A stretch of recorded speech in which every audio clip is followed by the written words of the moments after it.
Hey everybody, in this video we're going to be looking at some more Into the Inklands cards as we test out different decks and different strategies. And in this video we are taking a look at a Sapphire Steel build similar to the one that's currently run in Rise of the Floodborn's meta, but we've opted to include a new location called MONTUNUI, which is a Sapphire location that costs 2, it is inkable, and with a cost of 1 I can move my characters there, and while characters are there, if they get banished, they get put into my inkwell instead of going to my discard. We're also utilizing the new steel item, Map of Treasure Planet, which reduces the cost of locations by 1, as well as the passive ability to reduce the cost to move any character to a location by 1, which means that all of my characters that want to move to MONTUNUI get to be moved there for free. So you can see here off the popsicle, we end up drawing into the Map of Treasure Planet. And because I'm going up against another like Sapphire deck, I know that these are usually slow to get started.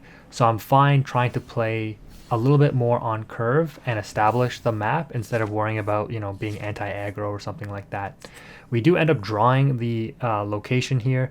And so instead of waiting to play the map and then reduce the cost by 1 for the location, I just opt to ink the Jafar, which is what I normally would have played on turn 2 maybe, and establish the MONTUNUI instead. Now I have a popsicle and a location on board. My opponent on 2 ink will opt to play the Huey, Dewey, or Louie, one of the two. I think that says Huey on it. And this is also interesting, not just with my deck and the new additions, but my opponent is playing an interesting Sapphire Amber list that I actually think looks pretty good. And you're going to see some of the unique stuff that they're going to be able to do with this deck. At the start of my turn, though, I gained 1 lore off of my location, and I establish my Map of Treasure Planet, which has me perfectly set up to drop this Hiram on turn 4, pop the popsicle, move it to the location for free, and start getting advantage. My opponent, though, is looking pretty strong here, establishing an aerial, grabbing a Let It Go, and then further getting their combo pieces, getting the Louie there off of the Be Our Guest. And the nice thing about these Sapphire cards, the Huey, Dewey, and Louie, is that they all have support. So you basically get like free lore and beefing up one of your characters to take out a location. And this is why something like Alice Growing Girl in Rise of the Floodborn might become more relevant, because the ability to give support to all your characters is actually pretty decent. So here, as expected, we drop the Huron, pop the popsicle to draw 2. I'm trying to figure out in Pixelborn how to move to a location because I've never done it before. And then I figure out you just click and drag and drop. And because I have Map of Treasure Planet up, I don't need to pay anything to move my Hiram to the MONTUNUI, which is nice. The exert ability for the item is to reduce the cost of the location. You don't have to exert the item in order for it to activate the effect of paying 1 less to move your characters. That's just a passive ability. So here my opponent is going to go to 4 ink just like me. They've got a decent amount of cards in hand still because the aerial replaces itself, and that's why it's obviously very good. They're going to quest with the Huey there and give the support to the aerial, which can now deal 4 direct damage to my location. We draw into a Hades, which isn't great. We get a lore off of the location as well. And it looks like the MONTUNUI Island will be outed before I get any benefit off of getting my characters into the inkwell when they're banished. So you can already kind of tell, like with a location like this, it's going to obviously be targeted by your opponent unless you're like really are able to spam out a lot of low cost characters that can trade into things. So it's weird to think about how you would strategize with this. But at this point, I'm like, well, my island is going to go, so I'm just going to pop my item. Made a misplay though. I should have definitely moved the beast there for free first, obviously, but I know the opponent's going to out the item anyways before before the beast is going to get banished, for example. Because they're on Sapphire, the only removal they really have is going to be like Let It Go on the beast, which they actually might do here in order to stop me from drawing the extra cards. But let's see here. They're thinking about what to do. They've established like 2 of the 3 pieces that they need in order to do the quest and draw 3 up the Huey, Dewey, Louie line, which is pretty strong. And then, yeah, so they're going to sing Let It Go with Ariel on the beast. And that actually messes me up a little bit because I was planning to turn 6 Tinkerbell and then sing Grab Your Swords with the beast.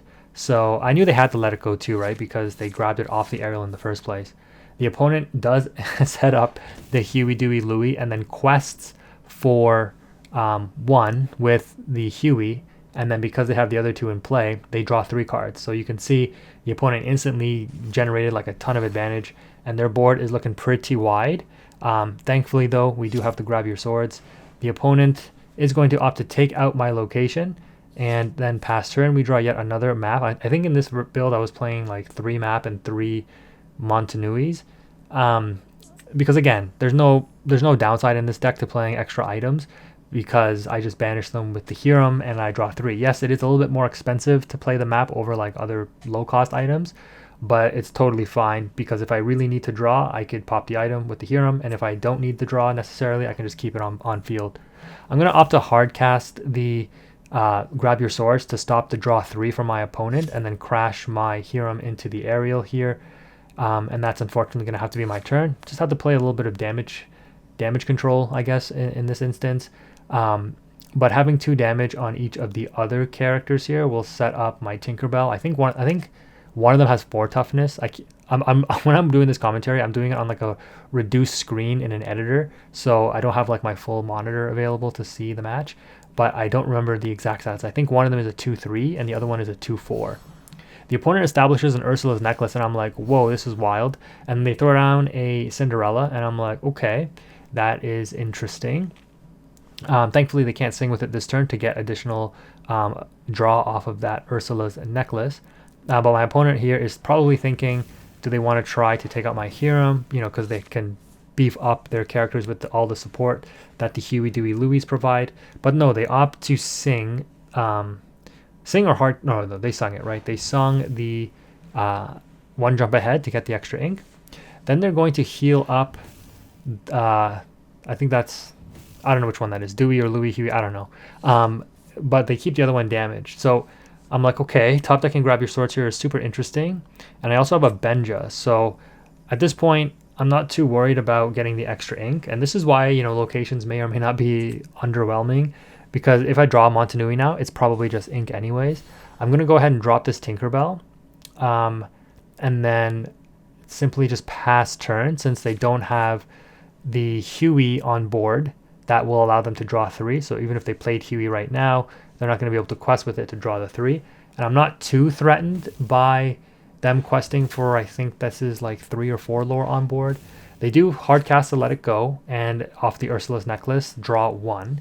And I'm just like, man, I just need a whole new world here, because then I can establish a Hades and you know, generate some advantage. But the opponent continues to out my big threats with those let it goes, which isn't great.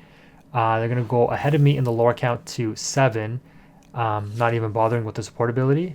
Drawing into the extra Beast Tragic Hero here is super interesting, but I think I'm just going to go ahead and wipe their board with the grab your swords, establish a Nick to grab back the Popsicle, and then ink the Beast, funnily enough, because I think I value the Benja more here, which is wild. But yeah, I'm going to go ahead and draw off of the Popsicle, and then pop the Popsicle with the Hiram to draw an additional 2.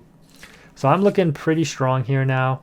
I've got double Fishbone, finally drawing into a Fishbone so that I can continue to ink quickly if I do end up drawing into a whole new world. The opponent opts to play a Popsicle. And you know, this opponent's deck, it's rather interesting, because it's like you have items and you have songs, and when you're putting a lot of those in your deck, like, you're going to be lacking on characters. So the opponent might be in that situation right here. Yeah, you can see them.